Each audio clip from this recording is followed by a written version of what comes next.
Hello there, everybody, and welcome back to the League Two Lowdown. My name is Jordan Richards. I am once again joined by Luke Payne. How are you, mate? I'm absolutely buzzing. 3 wins on the trot, up to second in the league. Life's just pretty great at the minute, isn't it? I'm quite enjoying this football stuff.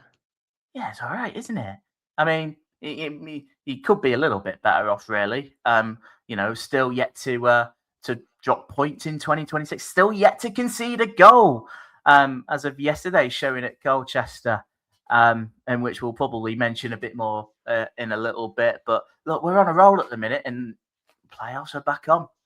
It might be more than playoffs if we beat you this weekend, but I'm sure we'll probably touch on that a little bit later. There's a lot to get through in this episode. I don't really want to dwell too much. We'll have a quick look at the games last night, some of the talking points from them. We'll have a look at some news that has come out, some transfers. There's another sacking we should probably discuss.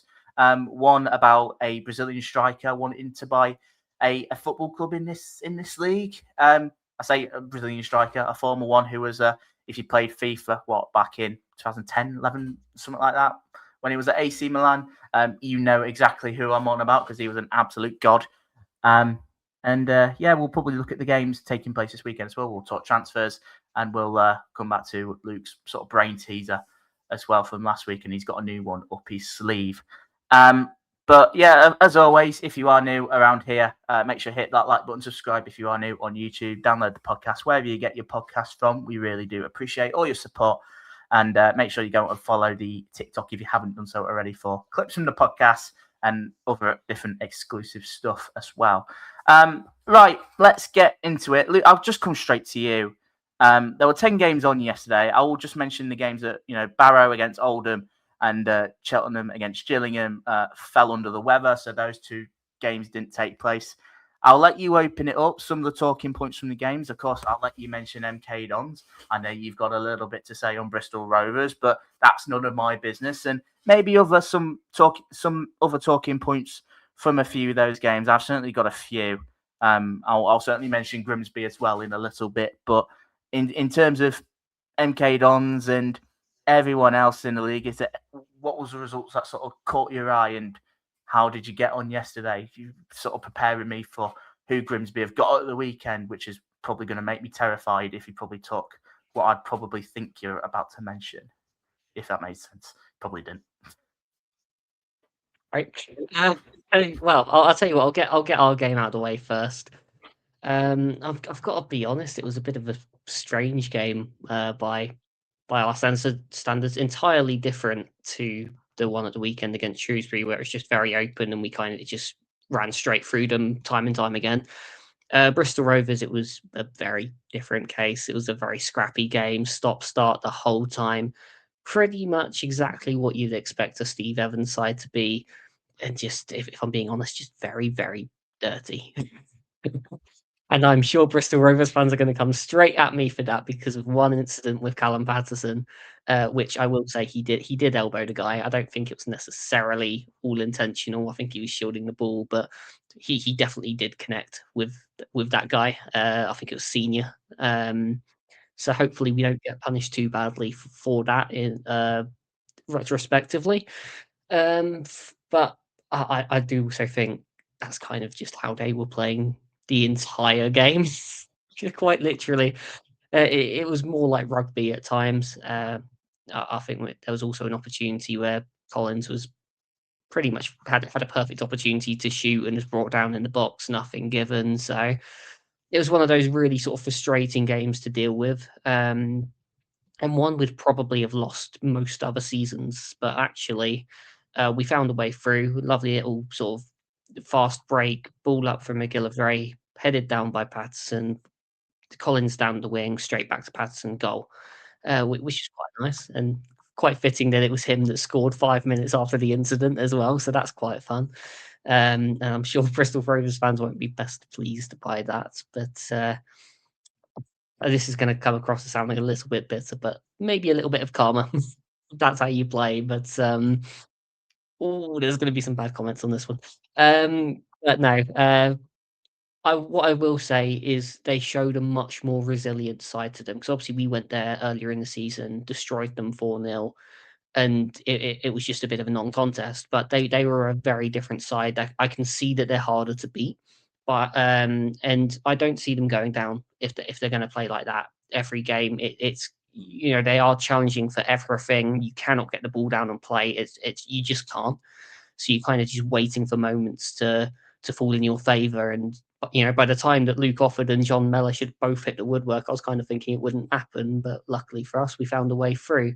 But no, from a Bristol Rovers standpoint, I do think they survive. But I'll move on from our games. I could talk about that for a lot longer because there's a lot to talk about with that specific game.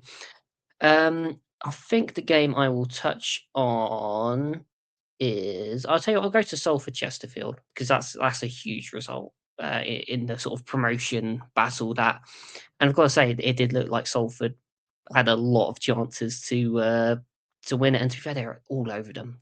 I mean, it's 17 shots to 7, but only 2 on target to 1. They had so many chances to sort of one, take the lead, 2, kill the game off, and secure that home result, but it just didn't quite fall for them, unfortunately for them.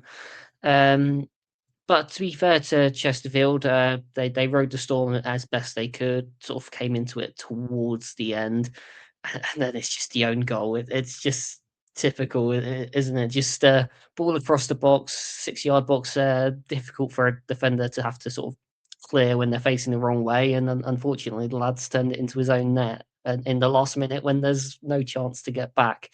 I think that's probably one of the biggest results from this midweek, although there are certainly other ones you can pick up on. I'm sure the Notts County Swindon one and the Bromley Crewe game as well. A lot just happened, didn't it? Really, there's just all sorts happening. I'll let you speak for a little bit, and you can have your pick of the games. There's a lot of late goals as well, weren't there? And that Salford one, that Chesterfield one was another one. I mean, I totally agree with what you're saying there. You put a ball into a dangerous position like that, you're sort of hoping someone gets a touch on it, and if anyone does, even as it was a Salford defender, there's a good chance of it going in. And some of the bodies behind the goal as well from Chesterfield fans, it looks like some are weighing that as well. It could, I mean, that's certainly a big win on the road. It could be a big win in their season as well. I should probably mention Grimsby. First of all, Colchester, can we call it even now? I think look, we went to Colchester, beat them 1-0, had 10 men for the best part of 40 minutes. Harvey Rodgers with the goal to win it. Really good finish as well. It was a really good build-up. I praised it on Twitter. The tackle from Gezada Vittori, I think it was off of Warner Edwards, to then set off the counter. A couple of nice passes. Charles Vernon on the left-hand side, brilliant ball to Rodgers first time for the Yorkshire Cafu. And he's starting to eat my words a little bit about Rodgers. He's been immense there. Pretty much without Danny Cowley, the Danny Cowley side, I think is probably the best way to put it. If I wanted to say the other word, we won't get paid this month. So I should probably avoid that. It's something to do with housery. I think we had to show a lot of that, especially when we went to 10 men as well. It was a dash second yellow from Kieran Green. I love Greeny, but I mean it was always going to mean that we were pretty much sitting back for the last half an hour, 40 minutes, and up until then as well, I thought we were really worthy for the lead as well. I think we probably should have gone into half time 2 up really. And even at the start of the second half, I think if there was going to be if there was a more threatening team in the game, it was probably us. Obviously, and then after the red card was probably the most stressful half an hour, 40 minutes I think I've watched in a long time. Probably Man United aside. I mean, it was just a night in which we pretty much just had the rub of the green for once. And it's, I mean, look, there was a fair bit of time wasted in there, and Colchester will probably complain that there was a couple of penalty shouts. I think there probably were, or certainly one of them was maybe. But it was quite a tense game, and they hit the post a couple of times. Jackson Smith made a couple of great saves. What a signing he's been! I'm gonna cry when he goes back to Barnsley at the end of the season. The bloke's a bloody warrior. Sam Lavelle last night as well. Look, there's so many players, but that defensive performance against 10, with 10 men, which we had, against the side like Colchester. Yes, we know that there's that they've had a lot of injuries. But again, you can only play what's in front of you. And there's still some good players on that pitch. But the way we defended was absolutely immaculate. Like proper bodies on the line. I think we cleared the ball off the line twice. I couldn't fault them yesterday. I think that's probably my favourite league win of the season. I have to say league because we have beaten Man United this season. You might have heard. But it's a huge win for the season. I mean, a 6 straight clean sheet. I think from what I read earlier, only twice in our history have we ever done that. And the last time was in the 1950s. Don't quote me on that. I think that was the stat I saw. To go there, I think they were unbeaten for a long time as well. I don't think they've lost a home game for like 3 months. So to go there and pick up 3 points in the way we did, absolutely fantastic. I was proud of the efforts last night, and I think we were full worthy of it. I really do.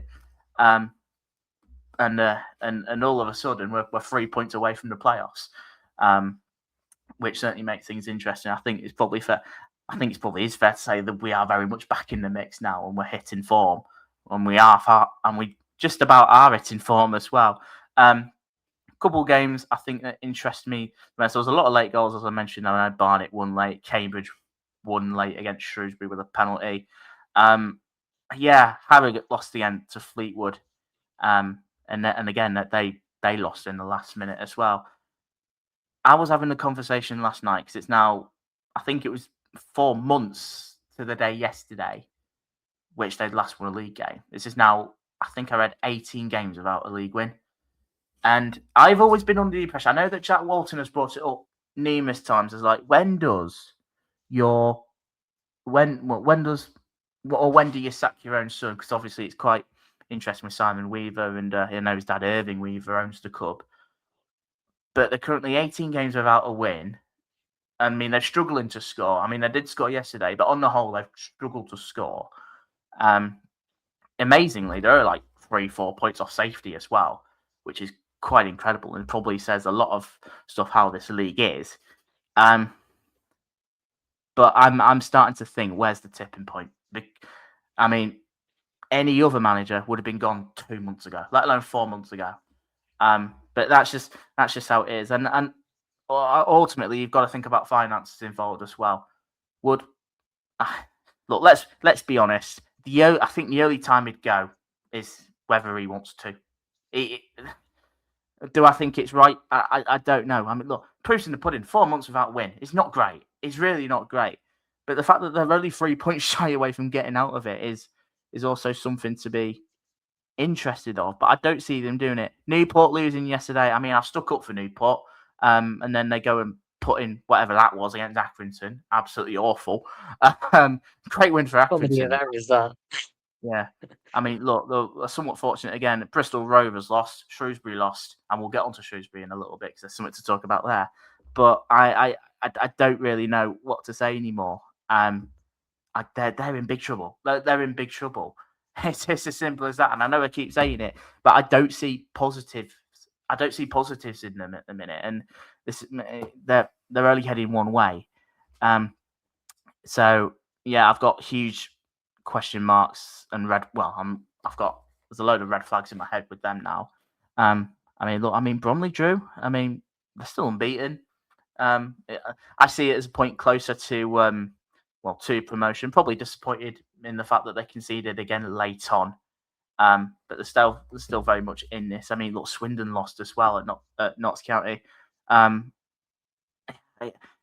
back Notts at home every time, and it's been a quite a miserable few days for Swindon. Really, they've not had the best of weeks, have they? Or the best couple of weeks. 4 straight defeats in all competitions. I've lost the last 3 league games, and look, if they're not careful, they could be. I mean, look, they're on 46 points. I mean, Chesterfield are on 44 and Grimsby are on 43. And I mean, there's a chance they could drop out of it. Same probably applies for Walsall. A 0-0 draw, yes. Back-to-back 0-0 draws at home to Accrington and Crawley. I think if you're a side that's aiming for promotion, you've got to get more out of them. Especially, I think I've read that they've had 3 shots on target in both those games combined, and it's just not good enough.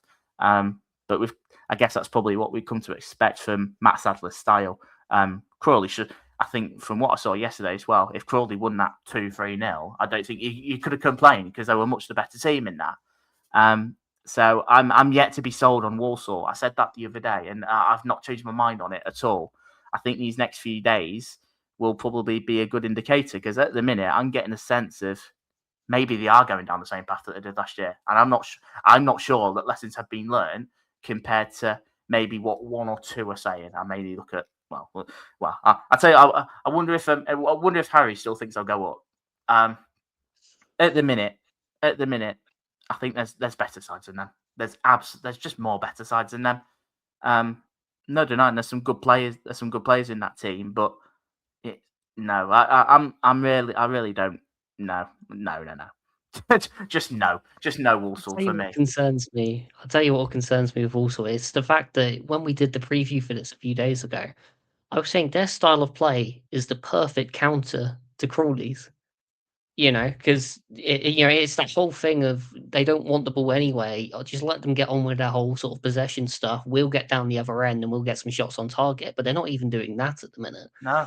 And it's all well and good not having possession. Yeah, cool. That's kind of how they play. Not bothered about that.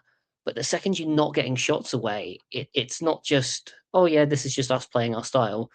That's just you getting dominated.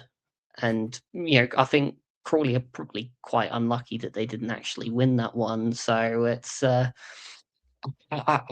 thing is, I've kind of credited Walsall's business so far in January because I feel like they were being a bit more ambitious with a couple of de-signings in replacing the players they'd lost.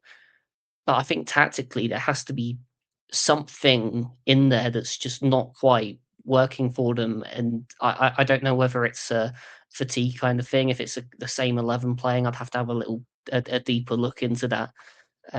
Because I know that was kind of a big kind of issue with Sadler previously of, right, okay, we're just going to play the same 11 again and again and again and again.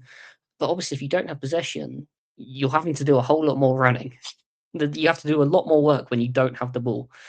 And I feel like if they are not rotating as much as they should be, and then they're kind of just making the same mistakes again. I think one thing I'd say on Matt Sadler's style, when it works, and it has done numerous times this season already, it is good. It is good, and you can see why they get results, and they've had some really good wins. But when it's been as it has been for the last couple of games, it is turgid. It's absolutely turgid, and there's no other way to put it. It is a hard watch, and I'm really not sold on the idea that they have improved really this month. I mean, Patterson's an all right sign. I quite like the Patterson signing, but again, he's had injury problems in the past. I mean, other than Lepata's probably the other one. But even I guess it's another option in defence. But again, it's defence. I mean, they need another striker. Yes, I know that they've got that young lad from Fulham in, but they need someone else as well. They need a target man because if Aaron Presley gets injured, I mean, you've got Daniel Kanu, but as well as like the last thing you want to be doing is relying on Jamil Matt. And if they're ever going to do that this season, they're not getting anywhere near League One. It's as simple as that. I don't know. I don't know what to think. I don't know what to think if they don't make the playoffs. I mean, I dread to think if they don't, but I don't think his job is under any threat anytime soon. I saw a lot of disgruntled Walsall fans yesterday, and knowing with how his style likes to play, I can totally understand it. Like I said, 2 good home games in which, if you're serious, you've got to be picking up 4 points, absolute minimum, and to pick up 2 points from those games and the manner that they've approached them, I think is poor. Really, I think it's poor, and I certainly fancy some other teams to be better than them at this moment in time, because I think Walsall was an interesting one going into the season anyway, with how they respond, obviously with how last season went, and whatnot, and at times they have risen to that occasion. But I don't know. I'm gonna move on. I don't really think there's much more to mention really. Cambridge, other than Cambridge, 12 games unbeaten now? I think they are. Obviously, yes. A late penalty last night, but look, it's a 1-0. It's a 1-0 win at home. and they're in the top 3 now. So makes things interesting. Neil Harris doing a really good job there. And it certainly makes things interesting as well, with Salford losing as well. Of course, they move up into the top 3. MK Dons up into second.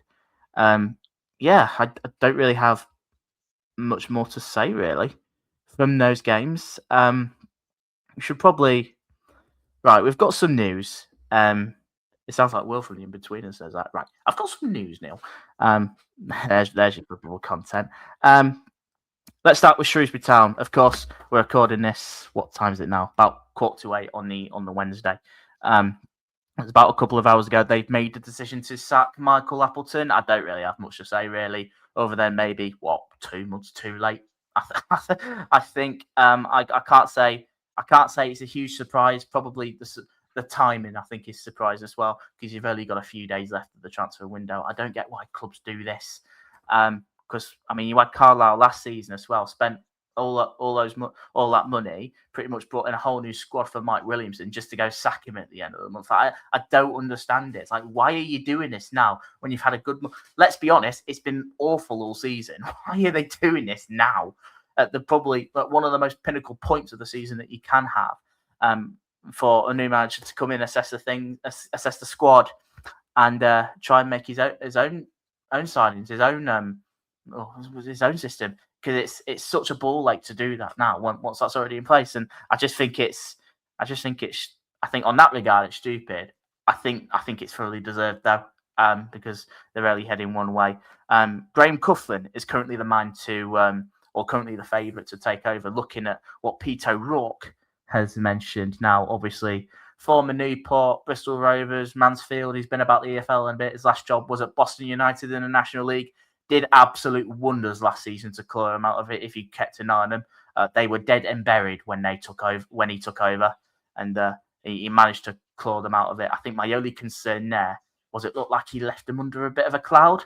But I think at the same time, I think the proof's in the pudding, really. If you're wanting a firefighter appointment right now, that's probably going to give you the best chance of surviving, I think it's a relatively safe bet. But of course, you've got all these other constraints around Shrewsbury as well, and whatnot. I don't think it'd be the worst appointment in the world just to get them out for where they are. But like I said, I think the way it finished at Boston is probably my only question mark around it. No, not doubting that he's EFL experienced, because he absolutely is. He knows what he's doing. He's no mug. I don't think it'd be the worst appointment in the world, but he'll certainly be the man to at least try to do it, at the very least, because I still think at the minute I've still got more concerns around Shrewsbury than maybe what I do around Newport tried to discredit that last night, but I still, at the minute, I've seen signs of life in them, whereas for a team like Shrewsbury, I'm struggling to see that at the moment. That's just my view on things. Yeah, I think it's the whole timing thing. I think that's the big thing for me. It's like you say, as the whole Carlisle situation, it just doesn't work. You can't build for one manager and then go straight to another. Like it's just a strange thing to do. The only thing you can kind of hope is that they have kind of planned this in some regard, and the next manager is in within the next 7 days. So if it is Coughlin, I'm hoping those rumours are true, just on the basis that, okay, we've planned for this man's coming straight in, we can really attack the rest of the season now. But if they spend a few weeks sort of messing around, we just need the perfect man to save us, it's not going to work.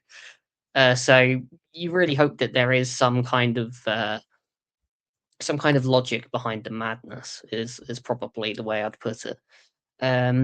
Even just a specific game to be sacking him after.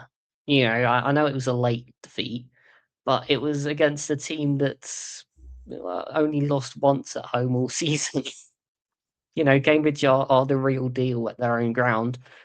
So it just feels like a odd sort of choice of timing. Like, even if they'd done it or a couple of days beforehand after they lost to us, that would have made perhaps a bit more sense. Or maybe they were just thinking, okay, we'll use this manager to get us through this next game because there's no chance to swap it over. I don't know. But yeah, I think they're the whole kind of logic with this whole situation just seems a little bit off to me, and I think the whole double relegation sort of curse, as much as it's like, as much as it's not an actual sort of thing. It's not like, oh, this team's going down because they were relegated. It is looking like a real possibility for them at this moment in time, and like at least with someone like Bristol Rovers, we've kind of seen some kind of resurgence. They've made themselves tougher to beat. I don't think we've seen that with Shrewsbury, and I mean we've just shown exactly that they're not harder to beat because we went and put 5 past them the other day. So I have real concerns for them, and I mean I just really hope that this appointment, whoever it ends up being, is in the next couple of days, so they at least have a few days just to at least maybe get 1 or 2 names in, just to give themselves the best possible chance. Otherwise, they probably are in a lot of trouble. There aren't many teams down there that look like they're going to suffer quite that badly. You mentioned Harrogate, that's probably one. Newport potentially. Crawley, if things don't work out for them. Bristol Rovers, for me, are going to pull away at some point. It's just not quite happened yet. But I mean, maybe Barrow get drawn in. But there aren't too many teams they're trying to get ahead of here. So that gives you very limited sort of opportunity to get away from that bottom 2, because 2 of those sides are going down. So it's a tough call. Like even Crawley, 2 really good results actually. In the past couple of games, there's signs of life in there. Well, you'd hope so with the amount of signings that they've made, but there are signs of there. The evidence is there that they are getting better. It's a big roll of the dice for Shrewsbury. It's one that needed to be done really. Only 1 win in their last 11 league matches.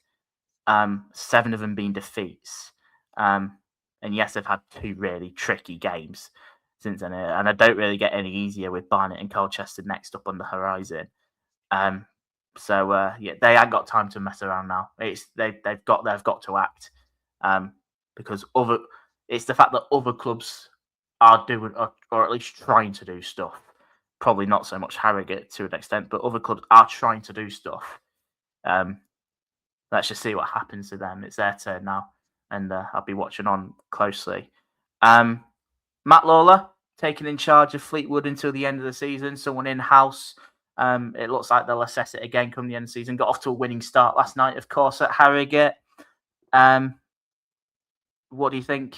I think judging by some Fleetwood fans, probably best that he takes it until the end of the season. Someone that they know, and then we'll look next year. But I feel quite disappointed in a sense, because it does maybe feel like they're throwing in the towel a little bit.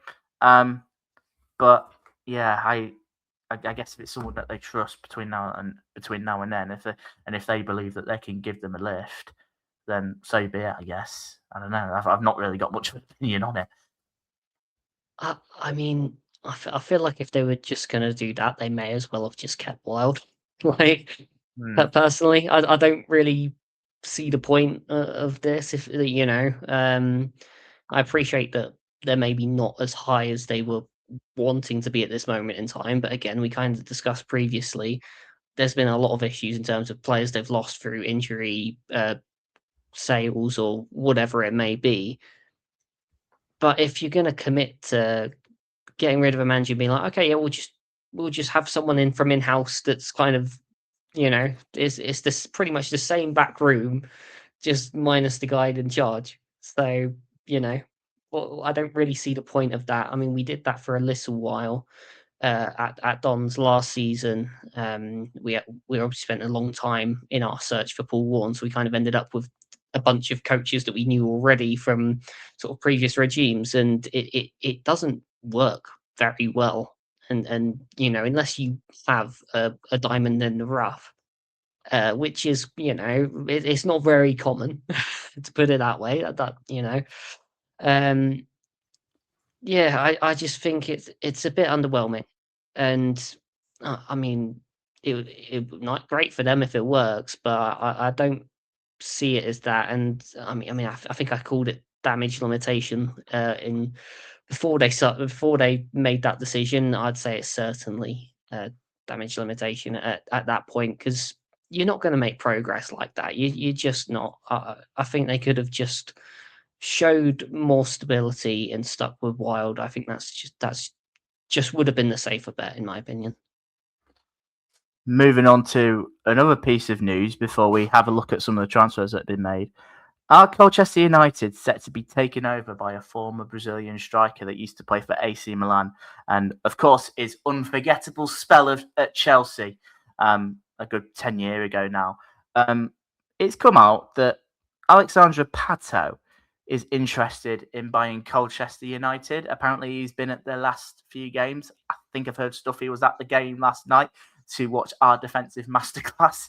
I never thought I'd be saying something like that. I know that I think their chairman, Robbie Cowling, I think his name is, has been wanting to sell for a long time.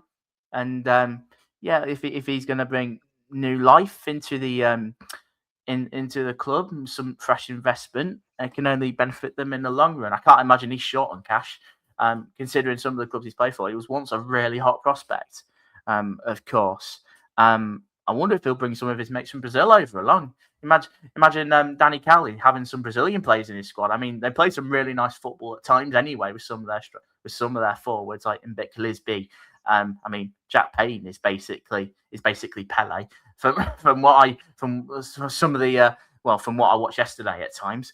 I don't know. It's a really interesting one, but I like these sorts of different sort of wacky stories. It's quite a fun one. But if it benefits him in the long run, then yes, then so be it. I mean, certainly, the Football League, League Two, the lower leagues are certainly getting more attention now. I think Wrexham have a big part to play in that, but the interest is there. That's the thing. If he believes that he can do something with them, give them some fresh investment, and give Danny Cowley, if he's still there, if it does ever go ahead, some more backing. It can only be a good thing. I think it's great. Yeah, I quite like this one actually. I think especially just from a Colchester perspective, just in general. I think they are a club that have a lot of potential there. It's just they're one that haven't necessarily fulfilled it, and that's certainly something that resonates with me as a Dons fan as well. So they've obviously got some very good young players there, and that's obviously huge for them. But they're also able to attract high quality players, and that's before any kind of takeover happening. So there really is the potential for them to grow into a side that could push up to League One, possibly Championship in the long term. Of course, I'm not saying they're going to do that all in the next 2 seasons, but no, it's a different one, isn't it? I'm intrigued by it. I'll say that much. I think it was certainly one in which I had to refresh the page because I thought it was wrong. I sort of looked at Alexandre Pato interested in buying Colchester United. It's like, I beg your pardon. It's like I've not heard that. First of all, I've not heard that name for a while, and second of all, Colchester United owner. Like, what? I don't know. It gets weirder, but I'm all for these types of stories. I mean, look, as I mentioned, Danny Cowley's brought life back into Colchester. I think there's been quite a few years they were pretty much down in the dumps. There were times in which they could have dropped out of the EFL. But I think he somewhat have turned them around overnight, really. At times with how he's come in and how he's brought into the club, and they're wanting to push at the right end of the table. I think maybe just that little bit more help could be the thing that they need. But I'll keep an eye on that. That's certainly interesting. I think is probably the word. Shall I have a look at some transfers then? I'm just going to run through all these very quickly. There's some I've noted down. I apologise if I've missed a few. I probably have. But these are some of the main ones I've seen. Luke Butterfield signed for Accrington on loan from Chesterfield. Not really got much to say. It's another body in for Accrington. I should probably mention as well one that I didn't note down. Their defender Ben Ward moving to Reading. That's a huge blow for them, but probably expected. I mean, he's had League One interest all January. I think it was a matter of when, not if, really. But Accrington got some good money for him. So be curious to see if they go out and reinvest into the squad.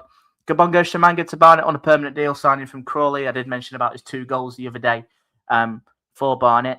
I think it's a really smart sign in this. And he certainly started off well. It adds something different into the Barnet front line, which I think have probably been missing, and certainly one that Dean Brennan was thrilled to get over the line, and actually started off really well.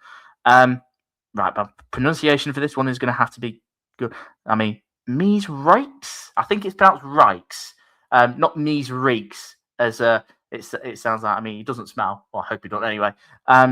Dutch striker from it's joined Bristol Rovers but from a club called Valerenga in Norway. I think it's been so. I tell you what, these signings. I mean, some of these signings that you see from clubs now going overseas. I'm a big fan of it. It's something different. It's completely unknown.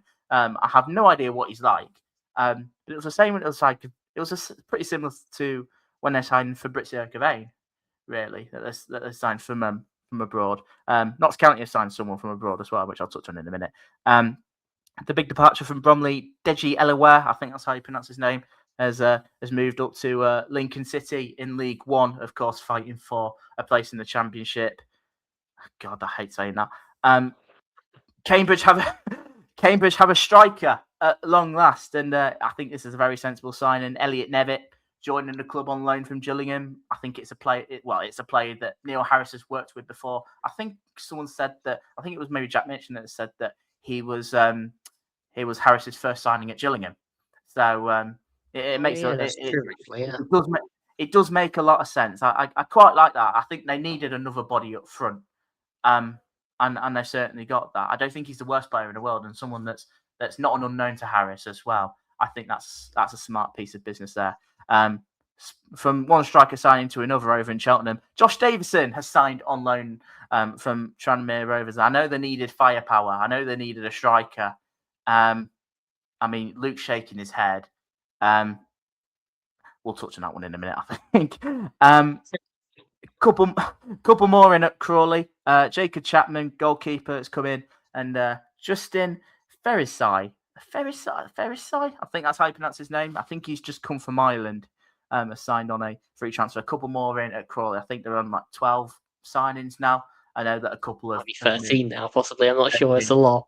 It's something like that. I know a couple have since moved out. I know that Gavin Holohan has moved back up to Hartlepool. Great move for him, and of course, someone that Hartlepool fans know well. Someone that I know well. I love you, Gav.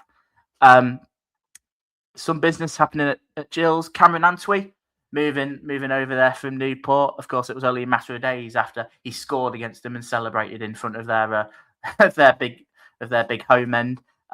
Is swapping we're swapping Newport for Gillingham. Interested with that one.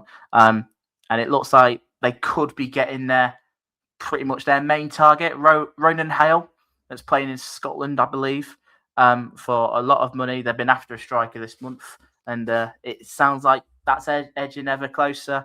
Obviously, I think the signing of Elliot Nevitt being allowed to leave has maybe helped to facilitate that. So we'll have to see what happens with that one over the next few days. Couple in at Harrogate, Emerson Sutton as a winger, and Aidan Marsh, a striker coming in. Aidan Marsh scored last night, actually. I mean, I don't think Marsh is a bad signing. Because was last playing at Truro. I think he was the one that was on the books of Barnsley. I could be wrong there. But obviously someone that's relatively knows the Yorkshire area, moving back up here, and it's another option for them at front. And of course, started well yesterday, scoring that goal. Bit of business for Notts County. Lee and Loveu signing. It is in Loveu, isn't it? I'm sure it is, isn't it? Signing for Notts County on a permanent from Barnet. It's another striker signing for them. Some of their strikers are quite terrified as well. Alexandre Pato still there. I mean, you've got Matt Dennis. I mean, both of them scored yesterday. And then you've got Lee and Lovey, who's a big old unit himself as well. So there's a bit of everything in those strikers, really, which is quite a scary thought. They've also dipped into the Norwegian market for Harold Nilsen Tangen. I think that's how you pronounce his name. Joining on loan from Sarpsborg. In Norway. We've become pretty accustomed to Notts County signing these players from overseas. It's where they got Alexandre Pato from, which has proven to be a success, and it's also where they signed Mai Traore from, who has proven to be not so much a success because I think he's just been loaned out to Ireland. So they've had various degrees of successes in the foreign market. I mean, they did pick up a certain Ruben Rodriguez in there when it was in the National League. There was a little bit of talk, but that doesn't look like that's going to happen this month. And Tranmere Rovers, just before we started recording as well, signing James Plant on loan from Port Vale will give them another option there. Any thoughts to take away from them? You were nodding your head at Josh Davison. You wanted to mention him when we started recording. Go on, the floor is yours. Why have they done that then? That's my opening gambit for that. Yeah, I mean, Cheltenham have lost a lot of goals at the beginning of January. There's probably a lot so more. Maybe, won't we? Well, yeah, I mean, we'll have to wait and see with Davison, but his record kind of speaks for itself. He has not been a goal scorer for a very long time. He's kind of one of those that's just somehow kept getting deals at a similar level and then failed there and moved on to the next place. Sort of the same way that Josh Martin has. Like, I know when we had him on loan, he did pretty much nothing, and then he got like a move to Doncaster, did nothing. Got another move to like Notts or something, did nothing. It's kind of the same with Davison. So for me, in terms of like trying to replace what you've lost, I just don't think they've done that at all. I think they've just got another option that's going to do absolutely nothing for them. And what wasn't it Cheltenham that just got rid of Lee Angle as well? I think they would have been better off keeping him on the books rather than Davison personally. He went like 2 months ago. He was pretty quickly out the door when Steve Cotterill came in, didn't he? Well, yeah, exactly. But I'd say Davison is below that level, which just makes this one baffling for me, in my opinion. I mean, I hope there's more to come because that can't be the only one. It just can't be. No, I'd like to think it's not. I'm not sure how much I'd agree with that. I mean, Angle's got like a couple of relegations on his CV, and the fact that he has a few goals, it looks like, yeah, but it looks like the fact that maybe Steve Cotterill's taken one look at him and has clearly gone, "You're not for me." I think says a lot. I think it's one in which you've got to trust him from, really. Look, I mean, is he a miracle worker, Steve Cotterill? I mean, at the start of his tenure, for the whole the honeymoon period at the start, potentially, it's one that I'd probably like to be proven wrong on. But I think, yeah, I think they need more. They need more. And I'm quite surprised with how again, another side in which I'm quite surprised in which how little they've done considering their big departures. And I also look at it from a Tranmere perspective as well. They're now 2 strikers down than what they originally started yesterday with Davison going out, and Connor Jennings looks to be out. So they're gonna need to be busy signing striker. But I'm not sure what it is. It's league position, or I think that might have played a part, and whether players want to call. I don't know. I think there's a range of different things. I think it's probably one in which to keep an eye on, but I'm not overly sold that he's the answer to their problems yet either. But I'm not as critical as maybe what Luke is actually. Yeah, well, you nice, so I'm allowed to be critical. And that's just being nice. Like, if it works, then great. I think it's one you've got to trust Steve Cotterill on. With that one, I mean, look, Rowan Hale, like I said, mentioned about Rowan Hale and Cameron Antwi, or Ronan Hale. Rohan. I don't know why I said Rohan. Ronan. Look, Cameron Antwi. Look, Gills are getting a bit busier now. Mies Wrights is one that I'm really interested in. Obviously, Kambago Jamanga started well, and I mean, and then the attacking midfielder that Notts County has signed from Norway. Like I said, I quite like these foreign signings. They had something a bit different because it's pretty much the unknown, really. You don't know how they're going to turn out to be. So I'm intrigued. Shall we have a look at the games this weekend then? I think we should. We should probably have a quick rundown. Let's keep it short and snappy. We are running on time, and I've got stuff to do. Right, the 2 early kickoffs. Let's start with Bristol Rovers against Newport County. Huge game at the bottom of League 2. I think this is the game in which I think both have to start looking to win. Especially Bristol Rovers. I mean, when was the last time? I think it was. I couldn't tell you the last time they won at home. I couldn't tell you the last time they won at all. Really, it was against Shrewsbury at the start of the year. But yeah, wins have been few and far between them, as well as they have been for Newport. I'm going to go for a 2-1 Bristol Rovers. I think this is a day that their duck will be broken at home in front of a big crowd as well. Relatively local as well. A little bit of a derby game. I think. I've just got the sense that they'll do it. I mean, these are the sort of games you've got to be winning now. You stole my thunder there. That's exactly what I was going to say. I was thinking to go on Bristol Rovers as well. And I can tell you that their last home win was back end of September, There which we was a go. 2-1 win over Salford, so a long, long time ago. But with what I saw on Tuesday, I think they've got enough about them, and I'm just still not convinced by Newport. So 2-1 Bristol Rovers. The other early kickoff on Saturday. Had Right, to be okay. us thinking about it, right? It's that time again. Grimsby Town at home to MK Dons. I don't know where you begin. Really. Let's start from your perspective. I think this one. It's a tricky one. Obviously, you guys haven't conceded in 6 games, which immediately worries me, even though we are the league's top scorers. There's also that element of risk if we do end up having to play without Patterson. I'm not sure if that's likely to be a possibility or not. But if we're without him, then I start to be a lot more concerned because a certain Scott Hogan will be on the pitch. Last time he was also playing in the reverse when you obviously beat us 3-2. Although that was just a nightmare, and from the lineup alone, you could tell why we lost that. I'd like to think we do better this time. I don't think we'll be doing anything silly like playing a 4-4-2. It will be our standard 5-3-2. But equally, I think you guys are coming into some good form. I'd like to. I think the main thing for us is just to stay unbeaten, because we're four games unbeaten now. Just stay unbeaten. I'd hope we could push for all 3 points, but I'm going to say it's a draw, 1-1. I think the Colchester result last night was huge, and I do think to a degree it's taken some pressure off this one. I mean, look, it's a game I want to win, of course, and if we can perform anything like we did at Stadium MK, I know you've mentioned stuff that happened that day in regards to team selection and whatnot. If we can have another performance like that, then great.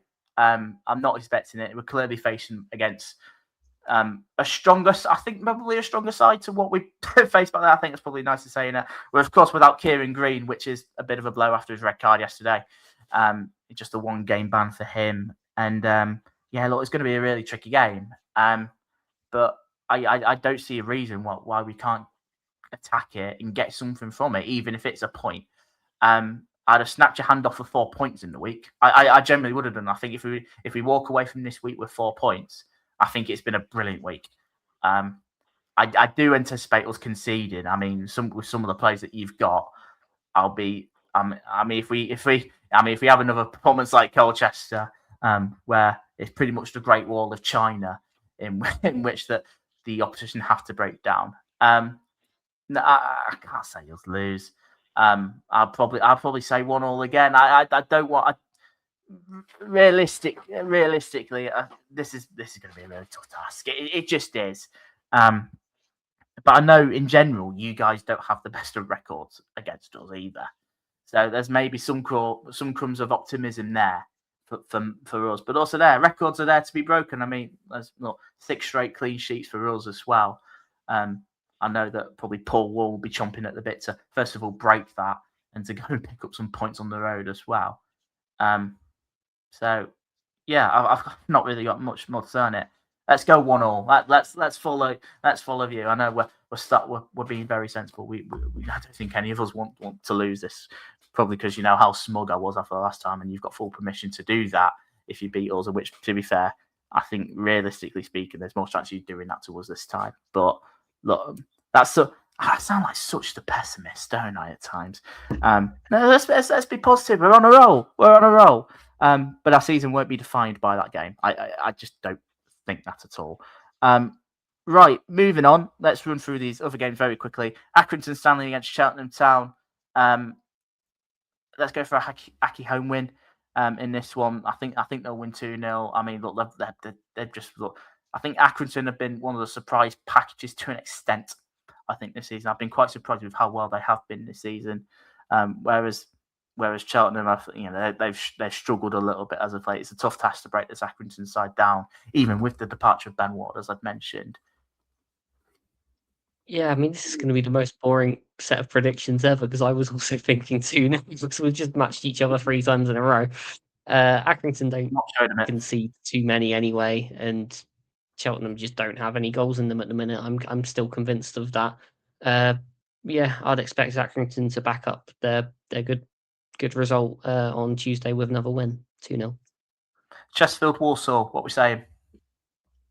That's a trickier one. I think the first result is the hardest to get, and Chesterfield have finally got that result. Yes, there was they had to ride the storm a lot to get it, but they did get it in the end against a strong Salford side.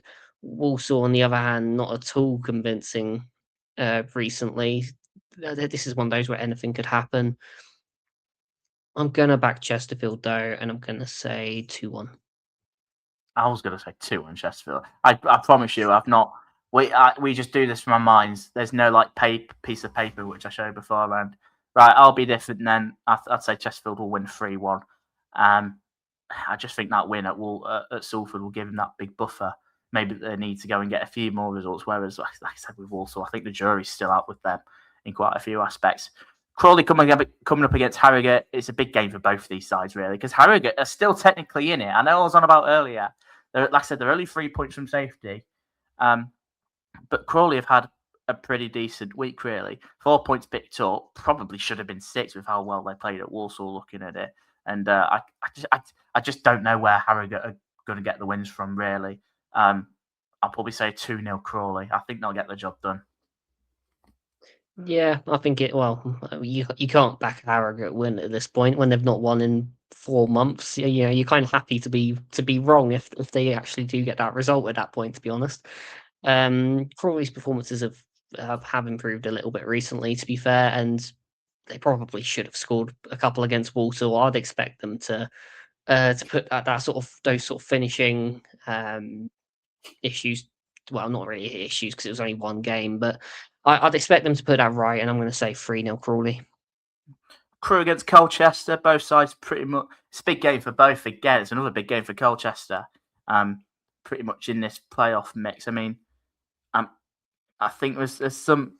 I'm not quite sold on Crewe as well in terms of that, but I think if they win this one, then it certainly gives me some food for thought as well. I mean, look, again, this is a Colchester side that have got a lot of injuries as well. What are you saying first?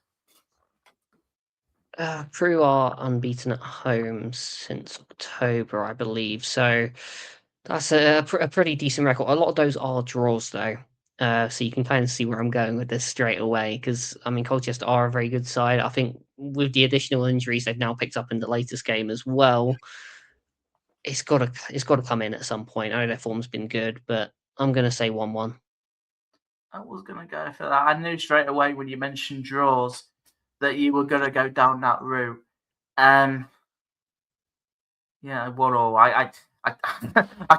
I'm trying my best to try and justify. You can't really. The predictions for a reason. Predictions and not say it, isn't it? And that's the thing. And they're both pretty well in similar positions in the table, and so we're fighting something. Fleetwood against Notts County. I mean, look, Matt Lawlor won his first game in charge of Fleetwood, beating Harrogate. Notts County 3 wins on the spin. I think they'll make it 2-1 to the Magpies. I know that Notts' away form hasn't always been the best, but against this Fleetwood side, I know I said first result's hardest to get, but in this case, Fleetwood's first result was against Harrogate, and they are probably one of the 2 teams in this league currently. I would say they could have beaten anyway. So I need to be a bit more convinced before I start predicting them to get any results. So I'm going to go Notts County 3-1. Gillingham v Bromley. What are we saying? Ooh, that is an interesting one, isn't it? I mean, Bromley's unbeaten run is still going. Gillingham have had a couple of results now, albeit against respectfully weaker opposition. Maybe this is just me being a bit of a optimist from a Don's perspective, but I'm going to say Bromley drop a couple more points. I'm going to say 1-1 again. I was going to go for that. Yeah, 1-1. I pretty much agree. I think it was a really good game last time they played, from what I remember. 2-2, I believe it was. Yeah, let's go for that. Oldham against Cambridge.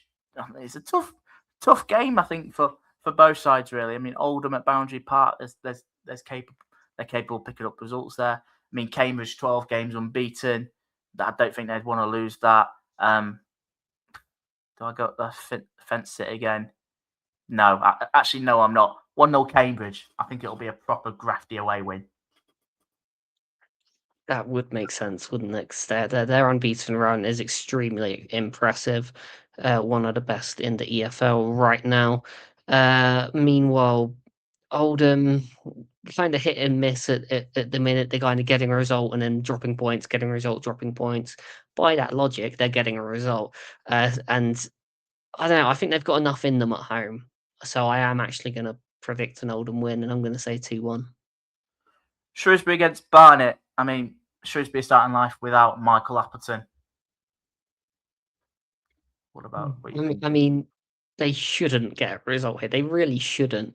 But at the same time, I've seen from Barnet fans, although they've won their last 2 games, performance-wise, they've really not been happy. And they kind of feel like they've got a bit lucky with it. So it would just be extremely typical if that luck was to run out against Shrewsbury whilst they're in this position where they've just sacked their manager and it's all kind of doom and gloom. I'm going to say 1-0 Shrewsbury. Fair enough. I'm under a different impression. I'm not sure if I can see it. I know different manager bounce and all that. Well, interim manager bounce.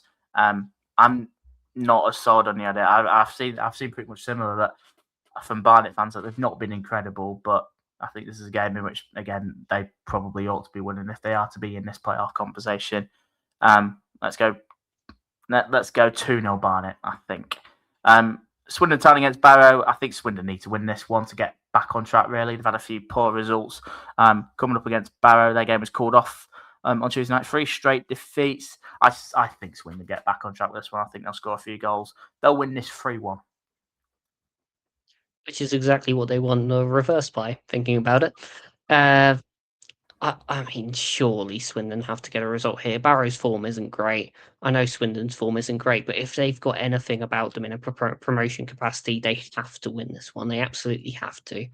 I'm going to say this is where they get more of a routine win. I'm going to say 2-0 Swindon. And last but not least, Tranmere Rovers hosting Salford City. Luke, your thoughts? That depends. Does Richie Smallwood start? Well, he came off. Look. All I'll say, he came off the bench in the 90th minute yesterday when the score was still 0-0 at Barnet. They lost the game. That's all I'm going to say. I feel bad for the bloke. He was team of the season this year. I know. I mean, Tranmere have lost 4 in a row. Salford will want to bounce back from that because they should have got more out of that last game on Tuesday. They did enough, really, or at least, well, it looked like they did enough. They did everything apart from put the ball in the back of the net. I'm going to say Salford correct that this time, and I'm going to say Salford 2-0. And I was going to go 2-0 Salford as well. I think they'll win this quite comfortably. I think Tranmere, I'm starting to think Tranmere, I think, are quite lucky at the teams that are below them in the table are as bad as they are, because they've not been impressive at all, Tranmere, have they? They've really struggled over these last few weeks and over these last few months, really. Somewhat improvements last season, yes, but it's not really a lot, really, is it? Yeah, I think Salford will get back on track. 2-0 away win. I think so. Score a couple of goals there, keep a clean sheet. I think that will do them perfectly. Right, last but not least, Luke, we'll come to you. Your brain teaser from last week, and of course this week's new one, which you gave us earlier, which I'll be honest, had me thinking a little bit. Yeah, we're going a little bit harder this week, but I'll get onto that in a second. Because, of course, we have to give you the answer from last week. The clue was Liam and Mai, and the answer, pretty obviously, was Kelly. Liam Kelly, obviously Don's midfielder, and Kelly and Mai, Salford wide man. So Liam Kelly and Mai is the answer for the first one of the brain teasers. The first people that I saw get that right, Andy on YouTube and Andrew on Spotify. Well done to you guys, and well done if you got it and just didn't tell us as well. But we've got a harder one this week. So your clue for this week is the first name is Adam, Adam, and the surname is Gordon, Gordon.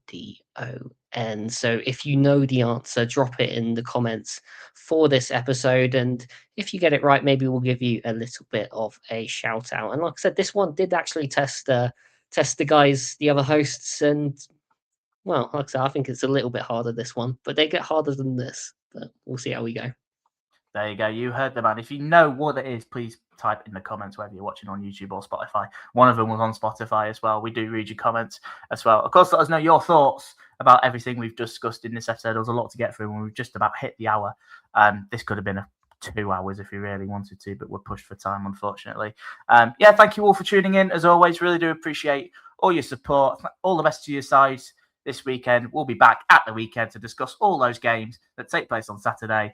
And whether I'll be coming on crying, probably most likely, or in a gleeful mood, let's say, as we absolutely batter MK Dons again. You'll have to see in that one. You've been listening to Luke Payne. I've been Jordan Richards. This has been the League 2 Lowdown. We'll see you in the next one.